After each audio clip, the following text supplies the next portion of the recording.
So in today's session, what we're going to look at is self-portraits, but using tone. So put simply, tone is areas of light and areas of dark, and all of those incremental tones in between. This exercise, what we really want to look at is light source. Natural light is always the best type of light. And if you can arrange yourself from light this side to dark this side, that will create for an easier tonal self-portrait. So just how we started previous drawings, we're going to work from the particular to the general, and then we're going to start developing into tone. Tip our page up, and we want to get ourselves into a position where our head slightly angled into the 3/4 view.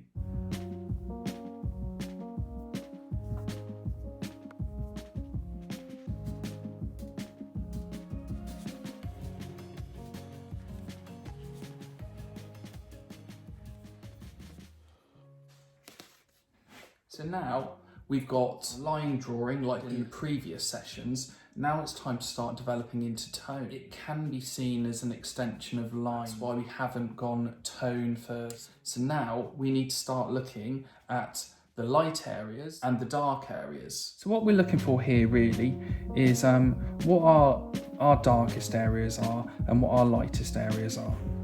I would say some of the darkest areas really are this side of my face. If that is my darkest tone, everything else on this page should be lighter. So just establishing your tone first is the way to go. Then you know you're working within the right bracket. It really is a question of not just shading it in. You want to continue to look and you want to continue to assess and reassess your drawing. So what I'm doing here is just putting a general tone down to get rid of that white of the paper.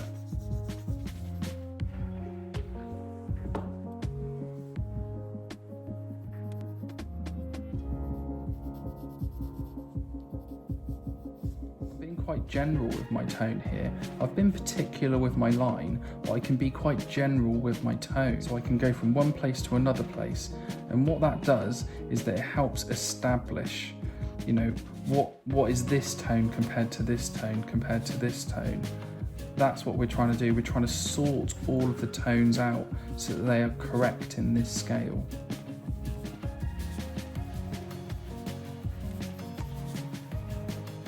So with that ear there, it's not described with a line, it's described with a tone.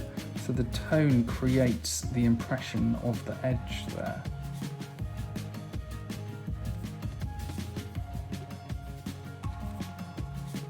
So now we've got the lips, and remember how I've described these before is that the top lip generally always is always darker than the bottom lip because of that shadow that is cast.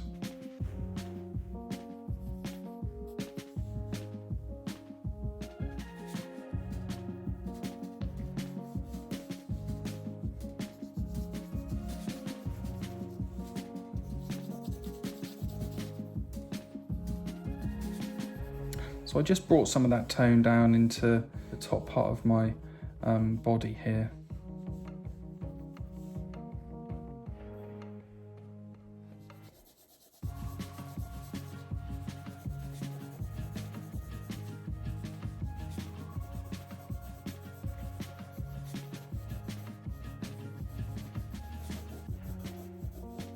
So all the time, remember, we're looking at 90% of the subject matter and 10% of what we're doing. It's always looking. It's not just an exercise of drawing the line out and then colouring it in. We've got to look all the time. What we're doing is we're describing. Now I'm just gonna let a little bit of light into this drawing here and soften that line. I've got my light source coming towards me, so this appears a lot lighter. And what you will notice also is that I'm not smudging. Smudging, I think, sometimes can just make the drawing look really grubby. I want to give a bit more strength to this tone here. That tone fades into my lip there.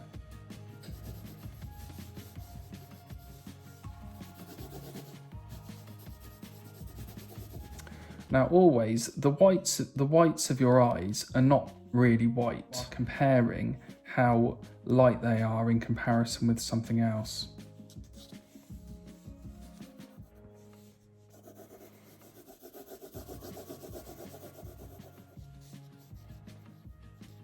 If there are areas where you've gone slightly too dark, then what you can do is you can use the rubber just to sort of lift areas. You know, this is a drawing tool, just like a pencil is a drawing tool.